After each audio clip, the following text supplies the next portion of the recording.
karena adanya tindak pemerasan dengan modus memperlambat, mempersulit, atau bahkan tidak memproses permohonan pembuatan sertifikasi K3 yang tidak membayar lebih tersebut.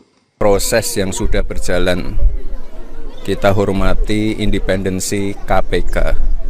Yang jelas, saya sebagai pembantu Presiden mendukung penuh komitmen dari Bapak Presiden untuk memberantas korupsi di negeri ini. Ya, yuk kita lanjut ke rumah sakit. Siap, terima kasih. Ya, saya sangat mengapresiasi kerja baik dari KPK dan kita semua harus menghormati proses hukum yang ada. Pak, ini kan nama Bapak dibawa apa namanya disebutkan karena Pak Anwar sendiri kan dulu relawan Bapak. Benar. Terus gimana Pak? Tanggapannya Pak? Ya, ikuti proses hukum yang ada. Ya. Terima kasih. Assalamualaikum warahmatullahi wabarakatuh. Selamat sore, salam sejahtera untuk kita semuanya, salam sehat. Saya langsung saja untuk efisiensi waktu. Jadi, sebagaimana tadi disampaikan bahwa ada kegiatan tangkap tangan di Kementerian Ketenagakerjaan. Ini berawal dari kami menganggap bahwa, dan saya yakin semua juga masyarakat menganggap bahwa tenaga kerja itu merupakan tulang punggung perekonomian negara. Sehingga kualitas dan ketangguhan sistem tata kelolanya menjadi salah satu kunci dalam upaya peningkatan ekonomi nasional. Saat ini Indonesia sedang berada pada periode produktif dengan bonus demografi yang menunjukkan tingginya jumlah sumber daya manusia yang berada pada usia kerja. Ini relevan dengan data dari BPS, Badan Pusat Statistik, yang menunjukkan rata-rata jumlah pekerja atau buruh dalam 5 tahun terakhir, jumlahnya ada 137,39 juta orang per tahun. Adapun untuk tahun 2025 jumlahnya 145,77 juta orang atau 54% dari total penduduk Indonesia.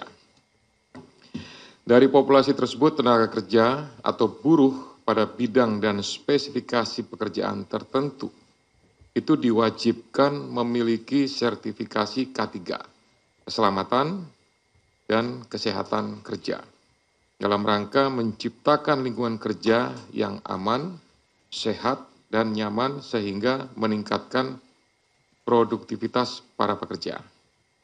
Adapun pengukuran dan pengendalian lingkungan kerja harus dilakukan oleh personil K3 bidang lingkungan kerja yang memiliki sertifikasi, kompetensi, dan lisensi K3.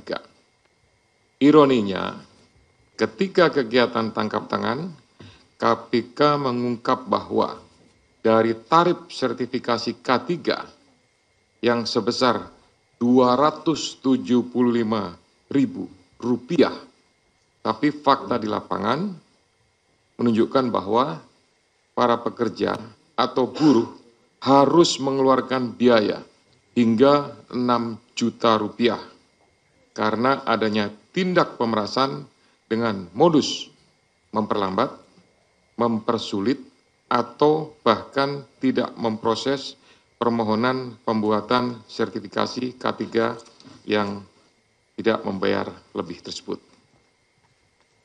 Biaya sebesar 6 juta ini 2 kali lipat dari rata-rata pendapatan atau upah atau UMR yang diterima para pekerja dan para buruh tersebut. Oleh karena itu, penanganan perkara ini sekaligus sebagai pemantik untuk upaya pencegahan korupsi pada sektor ketenagakerjaan yang lebih serius ke depannya, agar pelayanan publik dapat terselenggara dengan mudah, cepat, dan murah, sehingga tidak merugikan masyarakat sebagai pekerja atau buruh sekaligus mendukung peningkatan ekonomi nasional. Saya lanjutkan dengan penjelasan tentang kegiatan tindakan penyelidikan atau tangkap tangan yang sudah dilakukan oleh Kedeputian Penindakan. Yang pertama bahwa kegiatan tangkap tangan ini bermula dari laporan pengaduan masyarakat yang diterima KPK.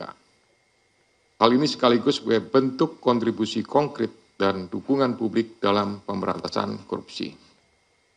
Dari informasi yang dihimpun tersebut, pada hari Rabu dan Kamis, tanggal 20 dan 21 Agustus, tim KPK kemudian bergerak secara paralel di beberapa lokasi di wilayah Jakarta dan mengamankan sejumlah 14 orang, yaitu Saudara IBM, selaku Koordinator Bidang Kelembagaan dan Personil ketiga tahun 2022 sampai dengan 2025. Kemudian GAH atau GAH, Koordinator Bidang Pengujian dan Evaluasi Kompetensi Keselamatan Kerja tahun 2022 sampai dengan saat ini. SB, Subkoordinator Keselamatan Kerja, Direktorat Bina K3 tahun 2020 sampai dengan 2025. AK, Subkoordinator Kemitraan dan Personil Kesehatan Kerja tahun 2020 sampai dengan sekarang. IEG, Wakil Menteri Ketenagakerjaan tahun 2024 sampai dengan 2029. FRZ, selaku Dirjen Binwasnaker dan K3 pada atau sejak Maret 2025 sampai dengan sekarang. HS, Direktur Bina Kelembagaan tahun 2021 sampai dengan Februari 2025. SKP, Subkoordinator, kemudian SUP, Koordinator juga, kemudian ada TEM, ini adalah pihak PT, perusahaan jasa PT Chem Indonesia, kemudian MM dari perusahaan jasa juga PT Chem Indonesia, dan Direktur Bina Kelembagaan tahun 2021. Yang lainnya karena tidak terkait maka tidak dilakukan pemeriksaan. Selain itu tim juga mengamankan barang bukti yang diduga terkait ataupun yang merupakan hasil dari tindak pidana ini, yaitu 15 unit kendaraan bermotor roda 4 dengan rincian 12 unit dari IBM, 1 unit dari SB, 1 unit kendaraan roda 4 dari SB, yang 12 unit tadi juga roda 4, kemudian 1 unit roda 4 dari HS, 1 unit roda 4 dari GAH. Kemudian 7 unit kendaraan bermotor roda 2, 6 unit kendaraan roda 2 diamankan dari IBM, dan 1 unit kendaraan roda 2 diamankan dari IEG. Kemudian ada juga uang tunai lebih kurang sekitar 170 juta dan ada 2.201 US dollar dan beberapa pecahan lainnya. Barang bukti tersebut dari pihak-pihak yang diamankan dalam kegiatan tangkap tangan ini jumlahnya cukup banyak dan mempunyai nilai yang cukup tinggi. Hal ini relevan bahwa praktik dugaan pemerasan ini sudah terjadi sejak beberapa periode waktu sebelumnya, diperkirakan dari tahun 2019 sampai dengan saat ini. Adapun konstruksi perkaranya, atas penerimaan uang dari selisih antara yang dibayarkan oleh para pihak yang mengurus penerbitan sertifikat K3 kepada perusahaan jasa K3 atau PJK3 dengan biaya yang seharusnya sesuai dengan tarif PNBP, kemudian uang tersebut mengalir ke beberapa pihak, yaitu sejumlah 81 miliar. Dengan rincian nanti akan didetailkan. Pada tahun 2019 sampai dengan 2024, IBM diduga menerima aliran uang sejumlah 69 miliar melalui perantara. Uang tersebut selanjutnya digunakan untuk belanja, hiburan, DP rumah, setoran tunai kepada GAH, HS, dan beberapa pihak lainnya, serta digunakan untuk pembelian sejumlah aset seperti beberapa unit kendaraan roda 4 hingga penyertaan modal pada 3 perusahaan yang terafiliasi PJK3. Kemudian GAH diduga menerima aliran uang sejumlah 3 miliar dalam kurun waktu 2020 sampai dengan 2025 yang berasal dari sejumlah transaksi, di antaranya setoran tunai mencapai 2,73 miliar, transfer dari IBM sebesar 317 juta, dan 2 perusahaan di bidang PJK3 dengan total 31,6 juta. Uang tersebut digunakan GAH untuk keperluan pribadi, dibelikan aset dalam bentuk pembelian 1 unit kendaraan roda 4 sekitar 500 juta, dan transfer kepada pihak lainnya senilai 2,53 miliar. Kemudian SB diduga menerima aliran dana sejumlah 3,5 miliar pada kurun waktu 2020 sampai dengan 2025 yang diterimanya dari sekitar 80 perusahaan di bidang PJK3. Uang tersebut digunakan untuk keperluan pribadi, diantaranya transfer ke pihak lain, belanja, hingga melakukan penarikan tunai sebesar 291 juta. Kemudian AK diduga menerima aliran dana sejumlah 5,5 miliar pada kurun waktu 2021 sampai dengan 2024 dari pihak perantara. Kemudian sejumlah uang tersebut mengalir kepada pihak penyelenggara negara, yaitu IEG, sebesar 3 miliar pada bulan Desember 2024. Kemudian FAH dan HR sebesar 50 juta per minggu.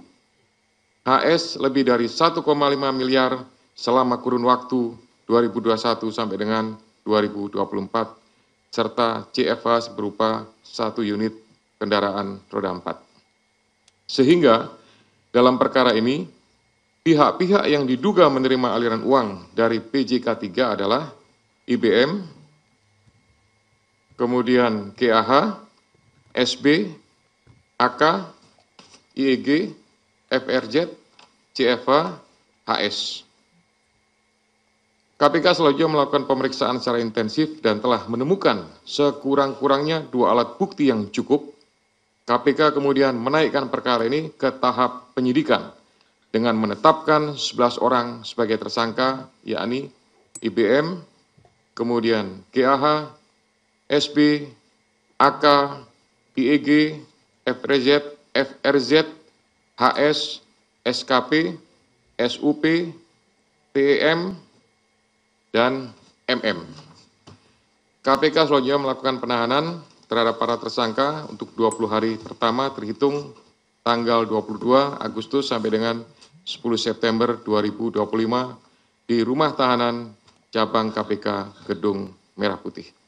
Atas perbuatannya, para tersangka dipersangkakan pasal 12 huruf E dan atau pasal 12 huruf B besar Undang-Undang Nomor 31 Tahun 1999 tentang Pemberantasan Tindak Pidana Korupsi, sebagaimana telah diubah dengan Undang-Undang Nomor 20 Tahun 2001 Yunto Pasal 64 Ayat 1 KUHP, Yunto Pasal 55 Ayat 1 ke 1 KUHP.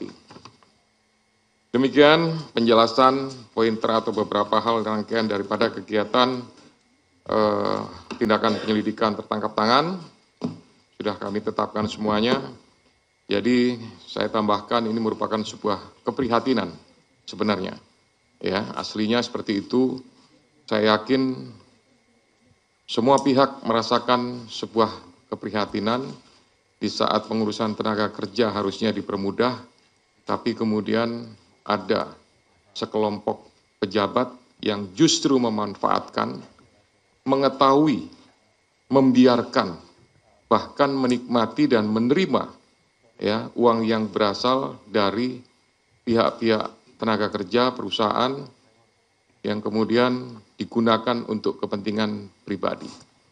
Ya, kami berharap tentunya dengan proses penegakan hukum ini akan membawa dampak, akan menimbulkan pengaruh ya terhadap semua pihak, terutama kami juga berharap semua kementerian yang memberikan pelayanan publik melakukan proses perizinan, ya itu para menterinya paling tidak campur tangan dan turun tangan untuk melakukan kegiatan pengawasan, ya sehingga tidak terjadi praktek-praktek yang dapat merugikan masyarakat.